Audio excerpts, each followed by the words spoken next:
Good afternoon to all of you. मेरा नाम नीरज कुमार है और आज हम ग्रामर के विशेष टॉपिक पर चर्चा करने जा रहे हैं। सबसे पहले हम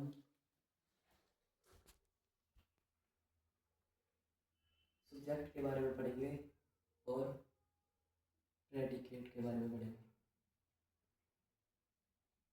सब्जेक्ट क्या होता है? सब्जेक्ट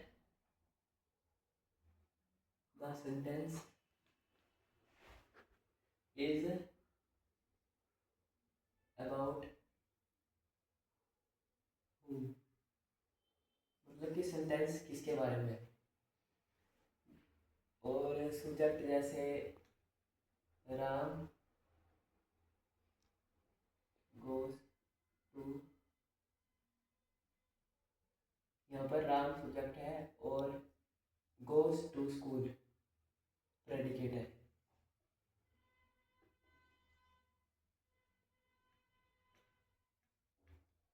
जो सब्जेक्ट होता है वो किसी नाउन भी हो सकती है और किसी व्यक्ति का नाम भी हो सकता है। और जो प्रेडिकेट होता है उसमें वर्ब वर्ब आती है, घर भी वर्ब भी आ सकती है और ऑब्जेक्ट आता है। जो प्रेडिकेट होता है वो सब्जेक्ट के बारे में बताता है तो उसे प्रेडिकेट कहते हैं। उसके बाद हम बात करेंगे क्लाउज और फ्रेज के बारे में। क्लाउज और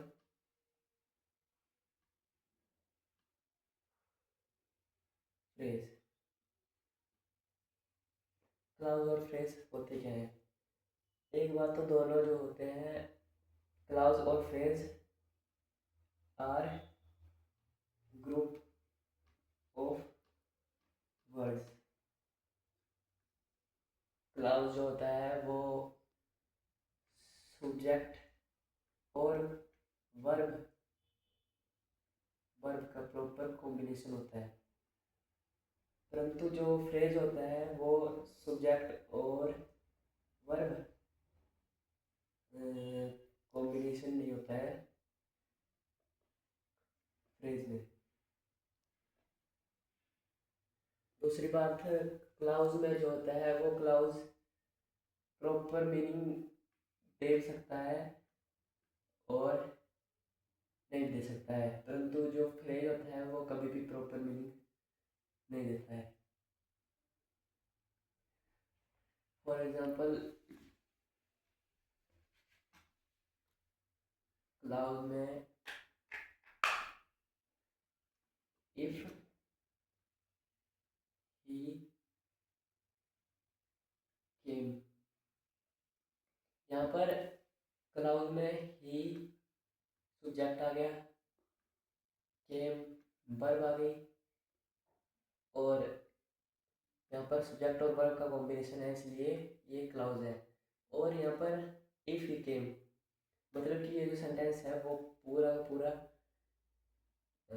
जो वाक्य का मीनिंग नहीं दे रहा है, मतलब कि ये क्लाउज है। और क्लाउज में होता क्या है कि वाक्य प्रॉपर मीनिंग दे भी सकता है और नहीं भी दे सकता है। अगर हम इसके आगे इफ ही केम वी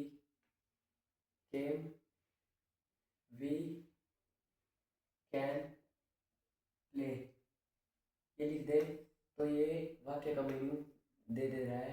यानी जो क्लाउज होते हैं वो वाक्य क्लाउज जो होते हैं वो मीनिंग दे भी सकते हैं और नहीं भी दे सकते हैं। दूसरी तरफ होते हैं फ्रेज। फ्रेज जो होते हैं वो ग्रुप ऑफ वर्ड्स होते हैं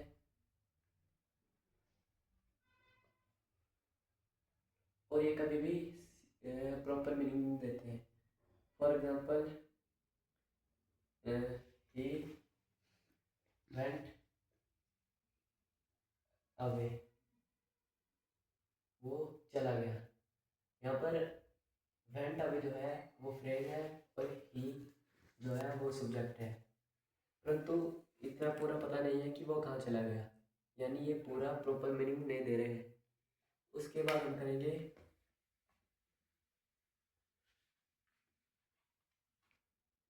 जीरो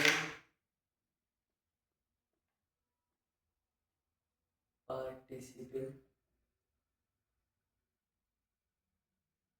and infinitive.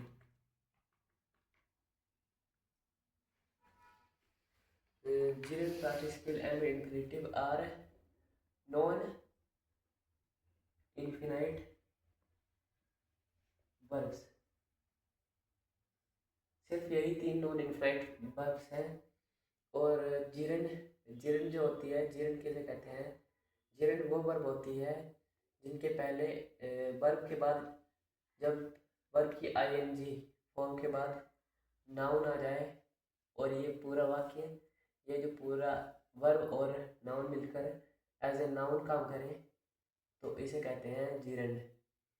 उसके बाद आता है इन्फिनेटिव। इन्फिनेटिव इन्फिनेटिव में टू के बाद वर्ब आती है, और ये अगर नाउन नाउन का काम करे तो इसे कहते हैं हम इन्फिनेटिव।